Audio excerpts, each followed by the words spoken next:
Good morning, everybody. Thank you for joining us today. You're here for the Midtown Bus Terminal Replacement Program Phase 1 Bus Staging and Storage Facility and Structure Project. Please take note that this industry briefing is being recorded and will be made available to others for viewing.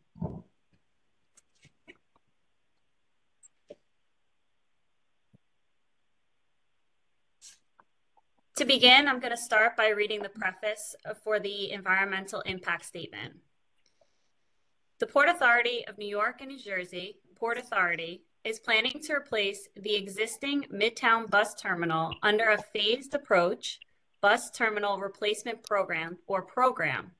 The draft environmental impact statement, EIS, for the Port Authority bus terminal replacement program was published by the Federal Transit Administration, FTA, on February 2nd, 2024, in the Federal Register. The public comment period commenced on February 2nd, and public hearings were held during the week of February 20th. The public has been invited to submit comments on the program by March 18th. These comments will be considered when preparing the final EIS, and the final EIS and record of decision are anticipated to be issued by the FTA later this year. The Port Authority will not give final authorization to initiate physical construction of any project within the program until completion of the federal and city environmental review process. The Port Authority is proceeding with the initial stages of its procurement processes for the first two components of the program, the Dyer Deckovers project and the staging and storage facility and ramp structure project. While the environmental review process moves forward, once the environmental review process has run its course with appropriate approvals, the Port Authority will modify as appropriate these early action packages and move towards awarding initial construction contracts. By starting the early stages of its procurement processes, including the solicitation, evaluation, negotiation, and selection of contractors concurrently with the environmental review process, the Port Authority can be positioned to move the program forward promptly when final regulatory approvals are received. A separate procurement process for bidders for the Dyer Deckovers project is currently underway. The Dyer Deckovers project, when completed, will provide decks over the Dyer Avenue roadway, which will reconnect portions of the community while also creating space for a variety of purposes once the overall program moves forward, including bus operations during construction and ultimately publicly accessible open space. Today's agenda will consist of the following.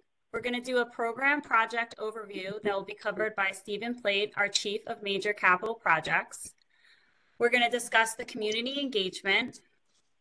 Kirsch Parekh, who's our Deputy Chief of Intergovernmental Affairs, will run this discussion. I will go over the procurement strategy. Megan Connors, I work in the procurement department here at the Port Authority. And Carl Peters, our redevelopment programs manager in the Office of Diversity, of Equity and Inclusion, will talk about the DBE participation for this project. Listen to a presentation.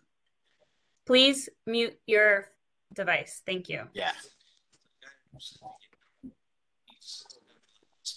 Today's speakers will consist of myself, Megan Connors, Kirsch Parekh, Carl Peters, Stephen Plate, and Alan Reese. Okay. Now I'm going to turn it over to Stephen Plate, who will discuss our program project overview. Thank you, Megan. Is someone on? I hear some background noise. Okay. I'm going to give you a quick overview of the Port Authority bus terminal. Hello? Again, I'm going to give you a quick overview of the Port Authority bus terminal replacement program with an emphasis on the ramps and staging and storage phase of the project. Port Authority presentation, Chair. Tom Nolan, please mute your device. Thank you. Okay, let's continue. On this first slide, the area outlined in yellow is the Dyer Deckover project. This project includes 3.5 acres of concrete and steel decking spanning the Dyer Avenue cut at the entrance to the Lincoln Tunnel, which I'm sure you're familiar with. This area will initially be used as a bus parking, storage, and staging and operational area. It will be converted to an open green space for the community at the overall end of the project. This project is currently out for bid. On this slide, the dashed yellow line outlines the ramps and storage and staging facility. This is the project we are focused on primarily today, and we want to make sure that you have a clear understanding of what we're discussing. The project spans from Dyer Avenue on the east to 11th Avenue on the west. The ramps will connect the bus traffic directly from the Lincoln Tunnel into the storage and staging facility highlighted in blue. The ramps are highlighted in red. The storage and staging facility will serve as a temporary terminal while the main terminal project is under construction, which is highlighted in yellow. Following the completion of phase one, which is again the ramps and the storage and staging, which is the primary focus of our discussion today, we will then begin to construct phase two, which is the new main terminal highlighted in yellow. This slide outlines the next phase of the project, which is the construction of a new state-of-the-art, best-in-class main terminal. In addition, there is a plan for construction of 2 towers along 8th Avenue. These are highlighted in a light blue to the extreme right, known as Tower 1 and Tower 2. Next slide. So let's go over the overall phasing of the project. The timeline for the project is shown on this slide. Currently, we are in the environmental review process that is moving along very rapidly. We're talking to the industry in general and under the watchful eye of the procurement phases of the project. By early next year, we will begin construction of the ramps and storage and staging facility, as well as a Dyer Deckover project. We expect the construction to take approximately 4 years, nearing completion late 2028, as shown in this picture, or early 2029. Once the temporary terminal opens, which is highlighted in blue, tied into the ramps, we will then deconstruct the current terminal and build a new state-of-the-art terminal on its same footprint, highlighted in yellow. So the final transition showing completion of the main terminal. To get into a little more detail, next slide, please. I wanted to give you an overall sense of the major elements of the ramps, storage and staging facility portion of the project, which is again the highlight of today. The ramps are primarily including foundation, steel, concrete, lighting, and some other ancillary, auxiliary elements. That's highlighted in red. The revelation, I never realized this is at the beginning of me. Brian, please mute your device. Said to him. Okay, should I continue? The staging and storage facility will be primarily a steel and concrete building with associated foundation work. Floors will be serviced by both escalators and elevators, as the storage and staging facility will serve as a temporary terminal, as I mentioned before. It will contain some architectural finishes as well as electrical, HVAC, MEP, mechanical, electrical, plumbing, as well as fire protection systems. There will be a requirement to provide traffic management throughout the construction period. keeping in mind that this facility will presently services over 250,000 commuters each and every day. The entire facility plans to be covered in some sort of architectural finishes, which is included in the drawings. That completes my portion, so you get a sense of the job as well as when. So we've told you what, we've told you when, and we showed you some detail. I would like now my colleague Alan Reese to outline for you the status of the environmental process that I referred to a few minutes ago. Alan? Thank you, Steve. Next slide, please, Megan. The Port Authority is doing a full-blown environmental impact statement, and our federal partner, the lead agency, is the FTA. You can see on this slide the exhaustive process that we've done over the last 5 years, getting lots of public feedback and working with various elected officials and city agencies. That culminated in a draft environmental impact statement that was published February of this year. A public comment period commenced for 45 days and ended on March 18th. We're now working with our consultants to address the comments that came in and expect to publish the final environmental impact statement this summer. And then we will obtain an FTA record of decision on this environmental process. All of these documents that I've mentioned are available on the Port Authority website if you look for the bus terminal replacement project. I want to hand it off now to my colleague Hirsch, who will discuss his intergovernmental affairs. Great, thank you, Alan. Thank you, Steve. Good morning, everybody. Next slide, please. So as you heard in Steve's description of the project overview, the Port Authority's goal with this project is to build a best-in-class bus terminal for the 21st century.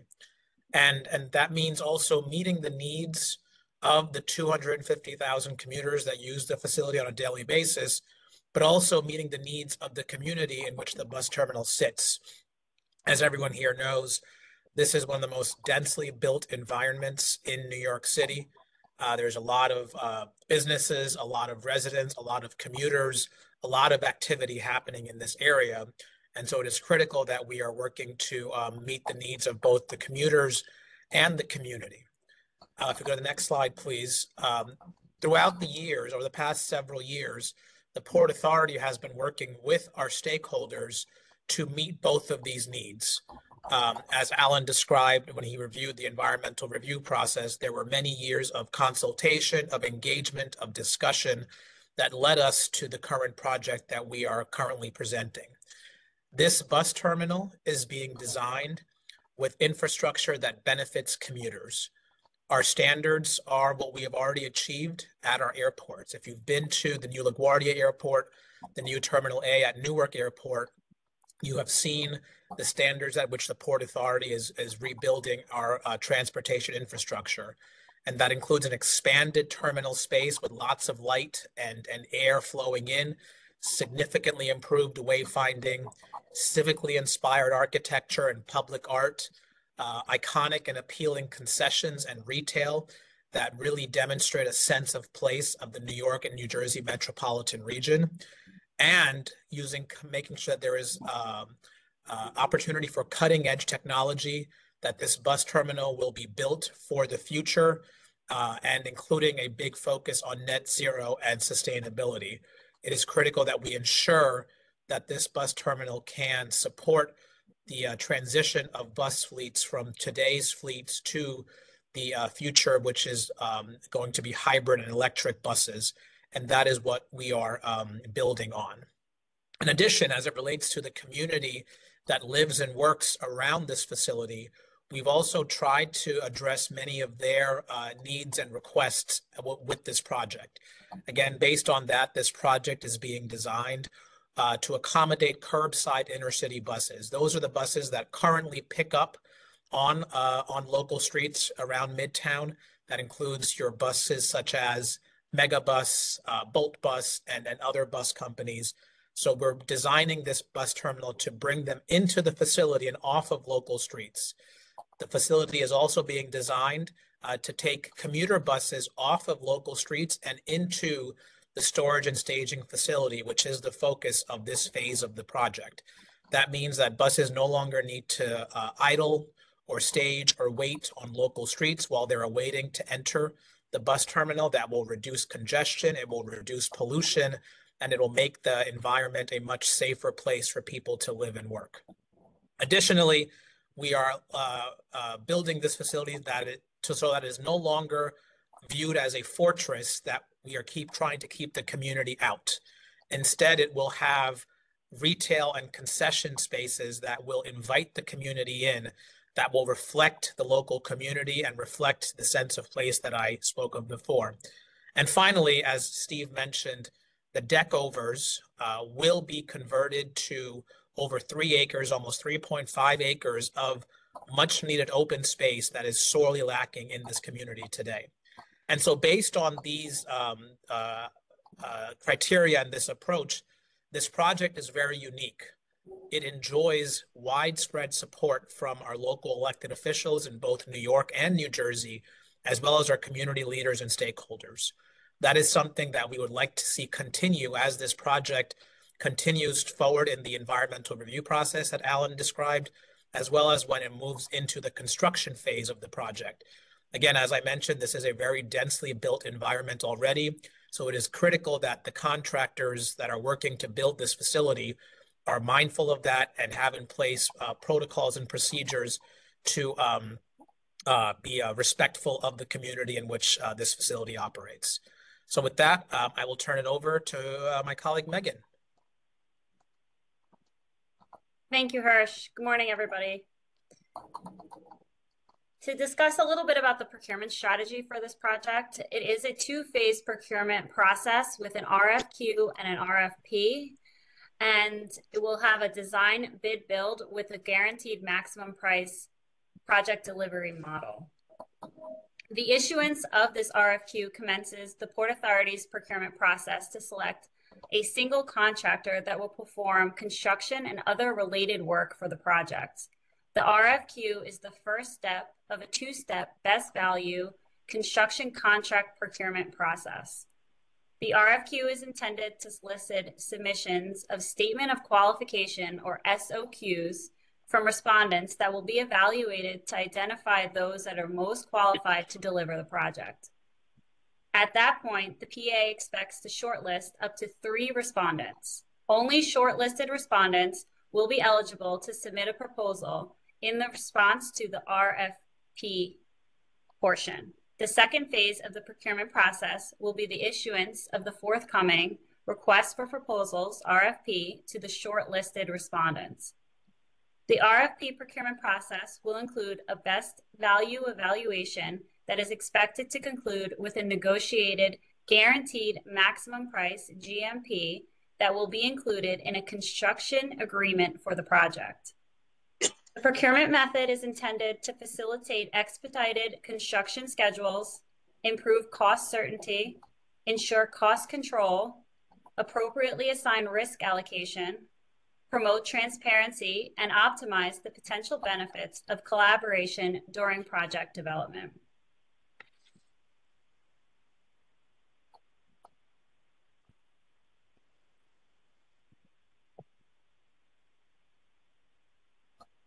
The request for qualifications.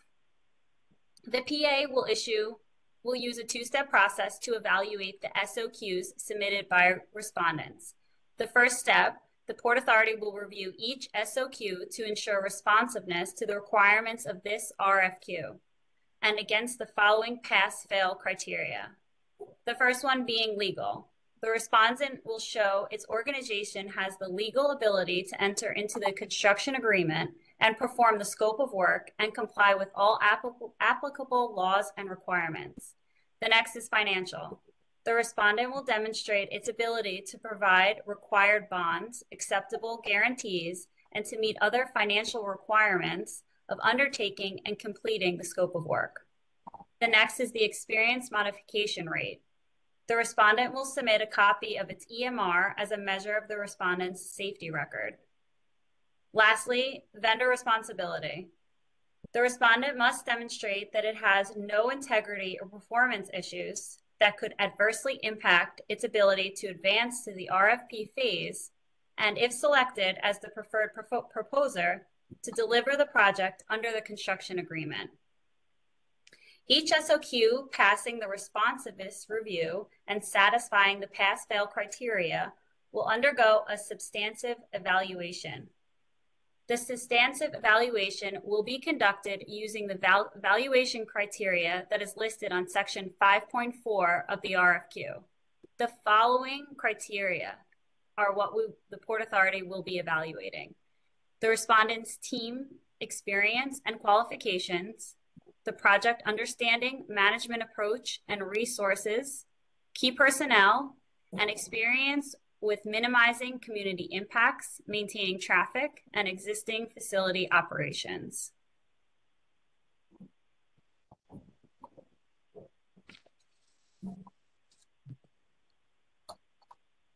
The procurement schedule.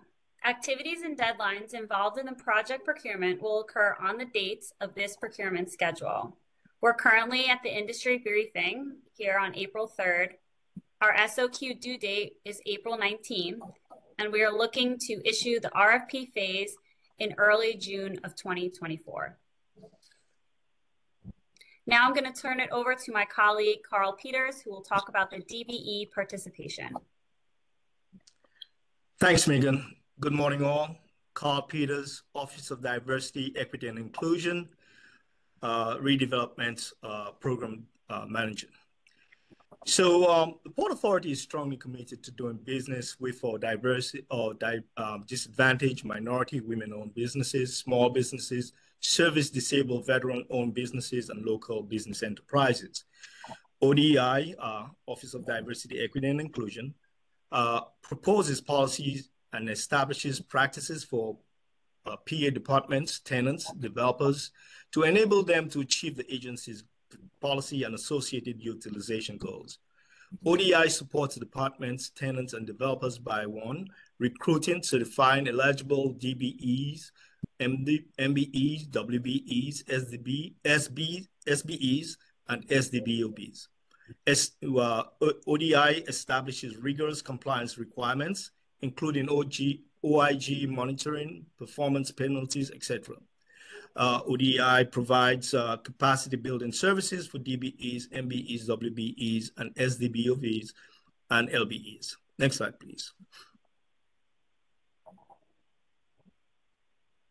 So for the DBE project, in terms of participation, the phases will be primarily the design and construction. The categories of work obviously will be construction, professional services, and goods and services.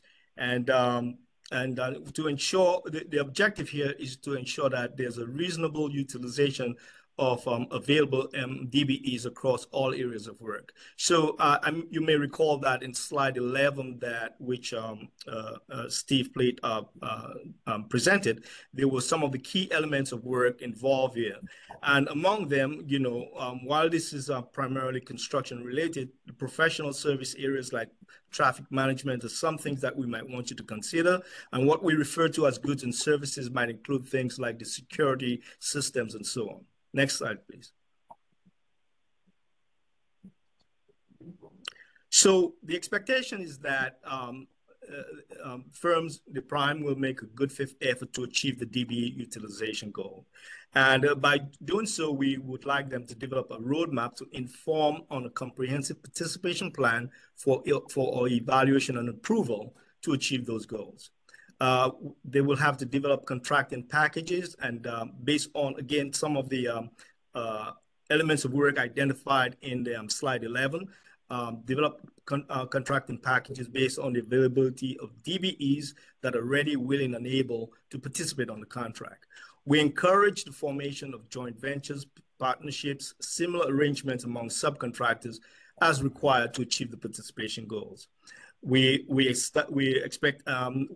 establish transparent processes for pre-qualifying and selecting firms Essentially what that means is we want to ensure that your process for engaging DBEs is not onerous in onboarding them or at least soliciting their services to participate on this contract. We hope that you will conduct business affairs with the DBE partners in accordance. Well, in fact, we don't hope, we expect that you will conduct business affairs with the DBE partners in accordance with the DBE regulations, the Port Authority standards, including the agency's supplier code of ethics, prompt payment protocols, etc. When the need may arise, we will hope that you will provide business capacity building support services through, for example, financial services, technical guidance and trainings, and business services support as appropriate. And in some cases, it may be necessary that you refer firms to us for additional training, and that's totally appropriate. Next slide, please. So to become DBE certified, the following are the eligibility criteria.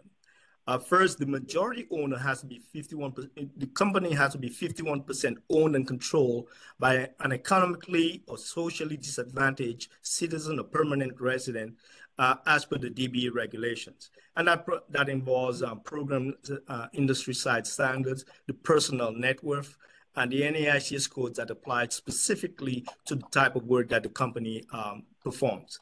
The expectation is that the majority owner of the company will make the critical day-to-day decisions regarding how the company operates. The expectation is also that the capital contribution that the primary owner makes will be real, substantial, and continuing. That means that the contribution that the owner makes is not a gift, but it's in fact a real investment. For lack of a better term, they have skin in the game.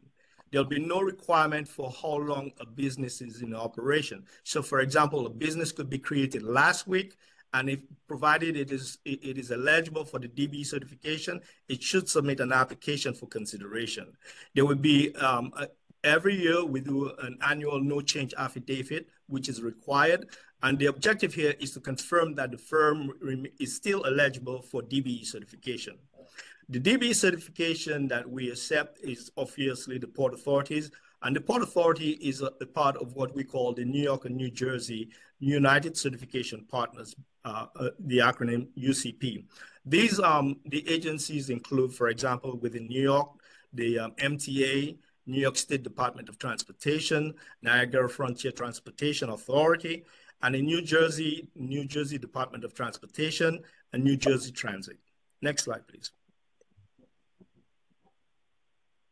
So how to apply? We encourage firms to really, if you, for example, you're MBE certified, but believe you may be eligible for DBE certification, we strongly encourage you to pursue the DBE certification as soon as possible, especially if you're interested in participating on this project. As such, the following, the URL provided here is where you go to find the DBE application. That's panyj.diversitysoftware.com. You go in there, you create an account, you complete all portions of the application and provide all required documents. You submit the application, you submit all the supporting documents that will be required to confirm your eligibility, and that will be reviewed by our certification analyst. If you have questions, you can call our hotline, 212-435-7888, or the certification email, which is provided here, certhelp@panyj. We also encourage you to become registered with the Port Authority as a vendor, and to do so, you go to www.paprocure.com. Next slide, please. So for those of you that are specifically interested in this contract, we encourage you to, well, one, you have to become certified, DBE certified to participate.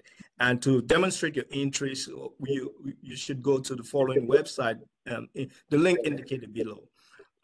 Also, under the, each procurement opportunity, firms can provide their contact information for review by the prospective primes. And these include the firms that are currently going to respond to the RFQ and subsequently the RFP.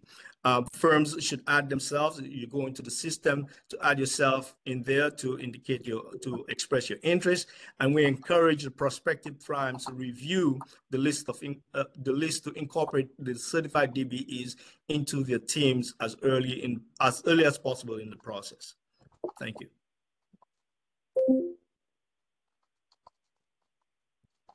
For questions and clarifications, any questions or requests for clarifications should be received no later than April 12th.